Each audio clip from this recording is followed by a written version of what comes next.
Koko has always enjoyed looking through books and magazines. She especially likes the pictures and often signs to herself about them. One of her favorite books is The Three Little Kittens. Koko would ask Penny to read it again and again. Lost their mittens, and they began to cry. There was something in the story that seemed to touch Koko. Right. Eventually, Koko asked Penny for a real kitten of her own. How do you feel about kitties? Cat gorilla have visit, Koko love. Good. So Penny did what her friend asked and found a tiny baby cat for the 300-pound gorilla.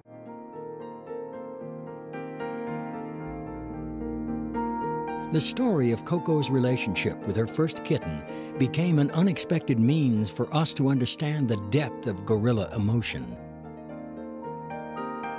When this photograph, taken by Ron, made the cover of National Geographic magazine, and when the book and video about Koko's kitten were shared with millions, the world was able to see gorillas in a whole new light.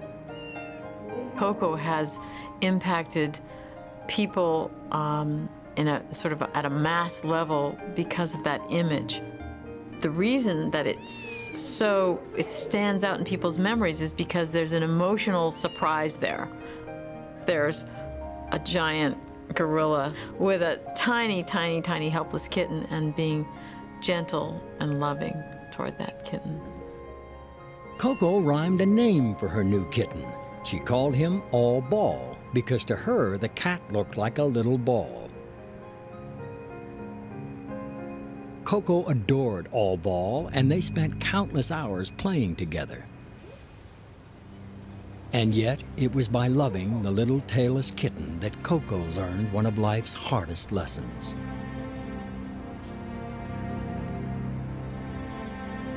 One evening, All Ball was tragically killed on a nearby logging road.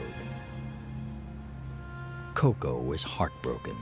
Koko, All Ball was hit by a car. I went in right away and I said, Koko, something's happened to your kitty and he won't be here anymore. You know, the cat has died.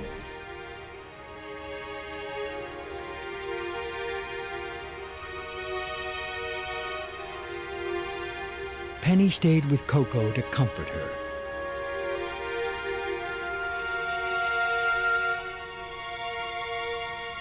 And later, privately, Koko expressed her grief.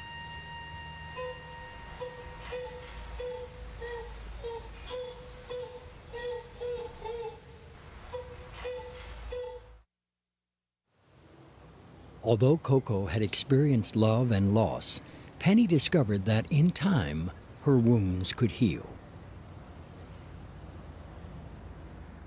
Soon, boxes and baskets of kittens began to arrive. The world was trying to help Koko find a new feline friend. Ah, the little troubles. Ah, the little troubles. Ah, the little troubles. There! You have them all. Koko loved playing with all of them, but finally chose another tailless kitten she named Smokey. Today, Koko and Smokey remain two of the world's most extraordinary friends.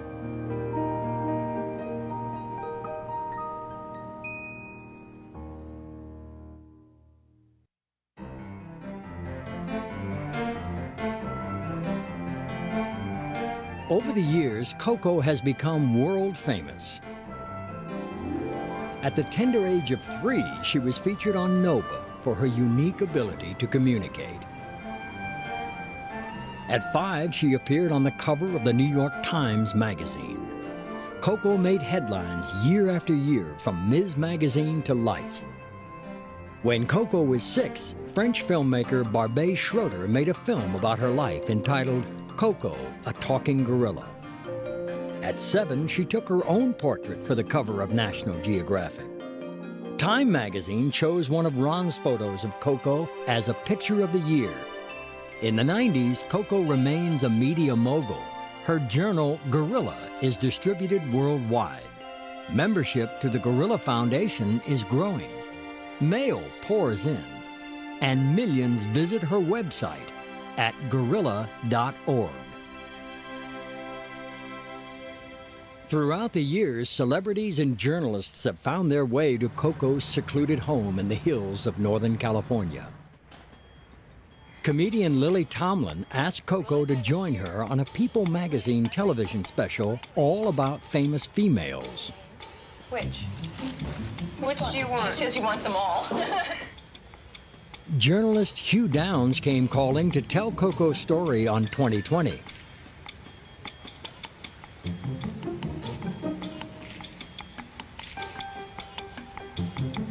Koko also assisted Star Trek's William Shatner in his campaign on behalf of endangered species.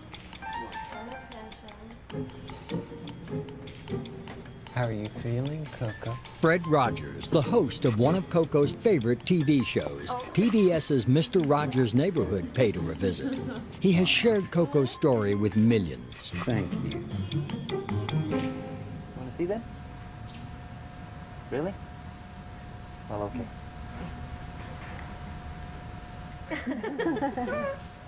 Put them on the other way.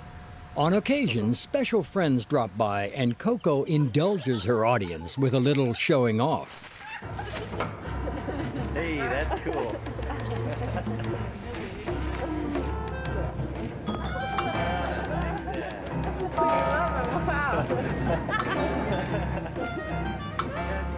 That's great, Koko.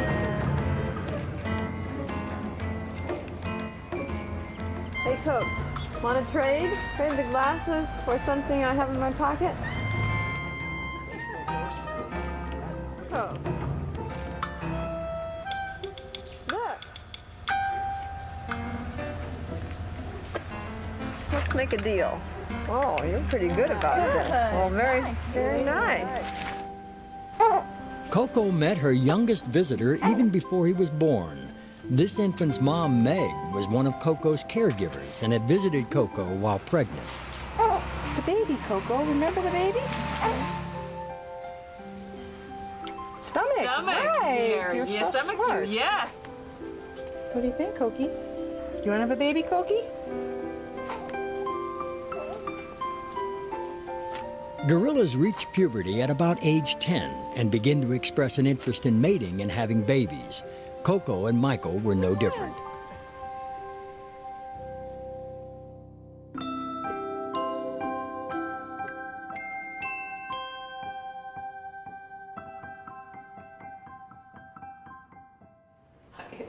Look, a surprise.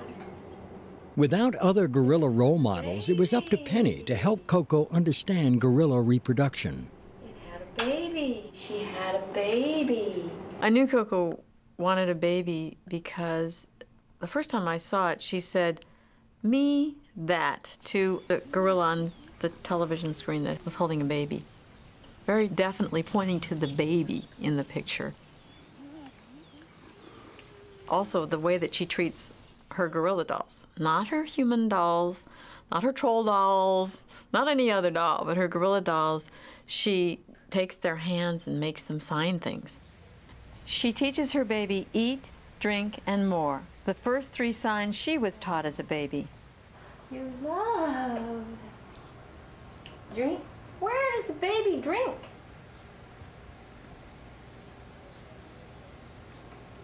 Drink. The baby signed. She's got a mouth. Drink, mouth. She's had the baby answer. The baby said, drink, mouth. Most important, a baby would make Koko happy. And what we want to see is cultural transmission. That's the term for it, is that she would actually teach her offspring in the way that we taught her.